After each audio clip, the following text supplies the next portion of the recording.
Hey guys! Welcome back to my channel. So today is another day of vlogging again. So ang gagawin natin ngayon guys ay mag-a-unbox tayo ng cellphone. So let's go guys!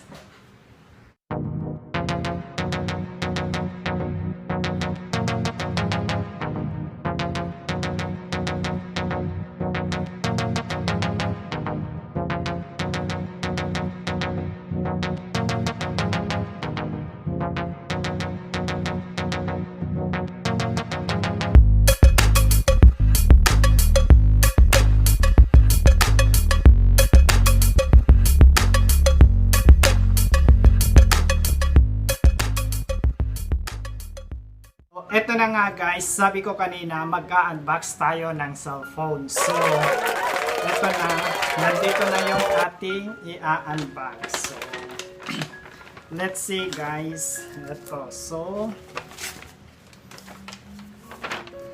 mag-a-unbox tayo ng Redmi Note 9 Pro na mobile guys. So, ito, Redmi Note 9 Pro. So, we have here the Redmi Note 9 Pro guys. So, ang Redmi Note 9 Pro ay may tatlong kulay guys. The tropical green, glacier white, and interstellar gray. So buksan na natin guys.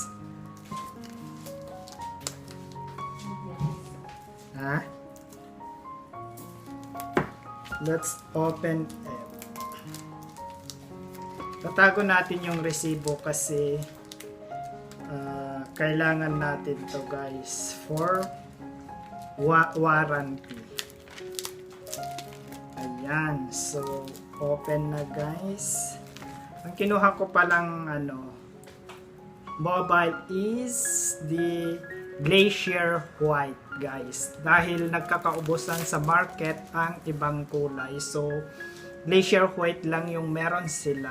So what is in the box? So eto na, hirap naman buksan. Nakatape pa ba? Ayan. Uy, baka mahulog. Baka mahulog pa, bagong-bago tapos mahulog. Bakit ang hirap?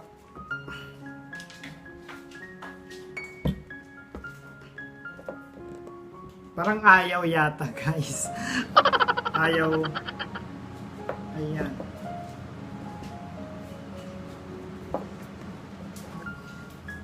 So, eto na guys, open na ang Redmi Note 9 Pro Glacier White. So, ano ang nasa box nito? Meron siyang, syempre, meron siyang,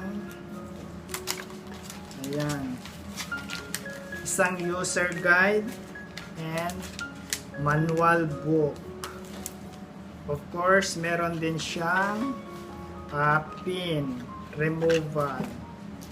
So, Glacier white.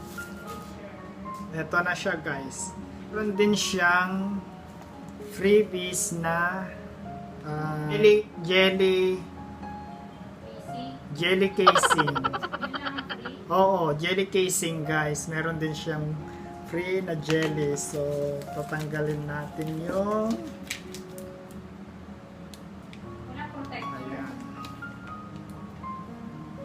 tanggalin natin. Wala. So, eto na guys yung Note 9 Pro. So, i-open natin. So, Redmi by Xiaomi. So, ang Redmi Xiaomi Note 9 Pro guys ay meron siyang 64 megapixel all quad camera sa main camera guys, main camera niya.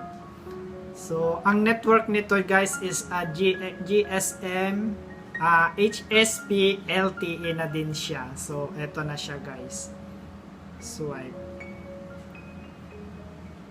So eto na siya. So Itong phone na to guys ay na-launch noong April 30, 2020 guys. So, ang body dimension niya is, guys is 168.5 by 8.8 mm or the 6.53 by 3.02 by 0.35 in. So, ang bigat nito guys is ilan ba yung bigat nito? Or 7.37 oz. So, build with glass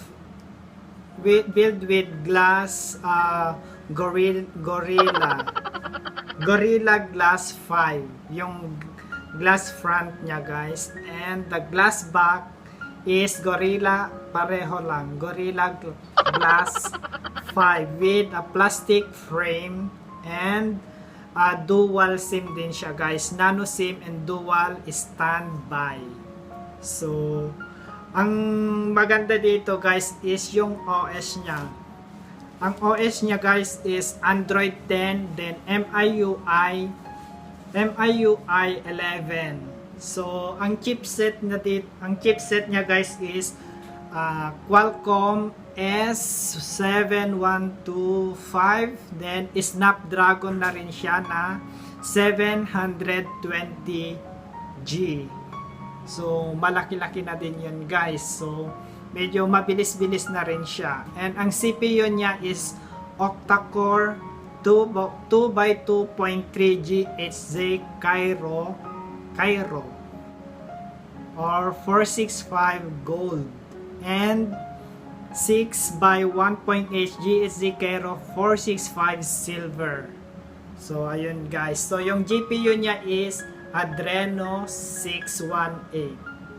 So meron din siyang slot card na micro SDXC, dedicated slot only guys. And ito, ang maganda dito sa Xiaomi is yung sa Pro, ang card is, ang internal niya guys is meron sila 64 GB and 6 GB RAM and 128 GB at ang kanyang RAM ay 6 GB RAM. So yung kinuha ko guys is yung 6 GB at saka 6 by 128 GB guys. So malaki-laki na rin yon. So yun yung kanyang internal, 6 GB RAM and 128. Yung kanyang ang camera niya is main camera niya guys is 64 megapixel. At meron siyang 4 camera. 'Di ba? Yung isa is 8 megapixel o ultra wide. For ultra wide, 1.4.0 inch to 1.12 UM. Then yung 5 megapixel for micro and 2 megapixel for deep. Yun guys. So meron din siyang flash and HDR panorama. And the video is 4K at 30 FPS. So 1080 pixel at 30 by 60 to 120 FPS and 720 at 960 FPS gyro EIS. So ayun guys. So sa front camera naman guys is 16 megapixel f2.5 wide and 3.06 inch, then HDR panorama din siya guys, and video 1080 pixel and 30 to 120 fps. So ayun guys. And sound speaker, yes, meron siyang sound speaker, then 3.5M jack. Ayun guys. Then common comms, WLAN, also the Bluetooth, GSP, NFC, NFC din siya guys, and infrared port. Meron din siyang infrared port radio FM, then USB 2.0 type C 1.0 reversible connector USB on the go. Ito guys, on the go. So, ang battery nabubulol.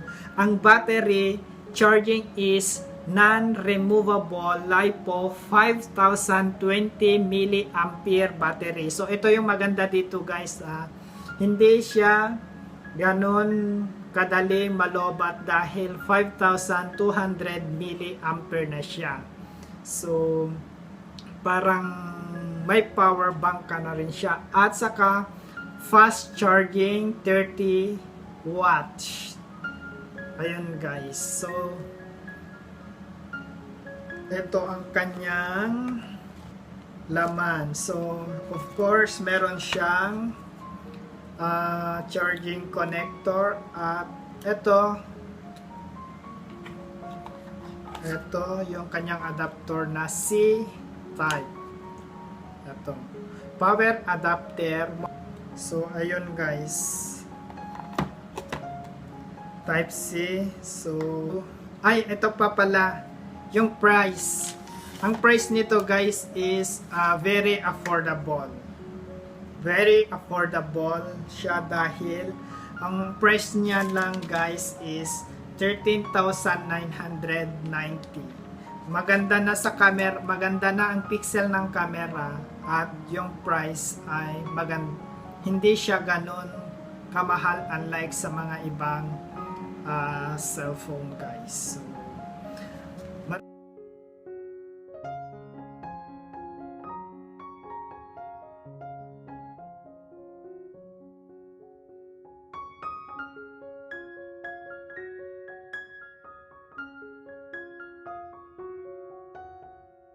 maraming salamat guys sa inyong panonood at sa mga bago pa lang sa video na ito, please don't forget to click like and subscribe guys, and click na rin ang notification bell para lagi kang updated sa aking mga videos. See you on my next video.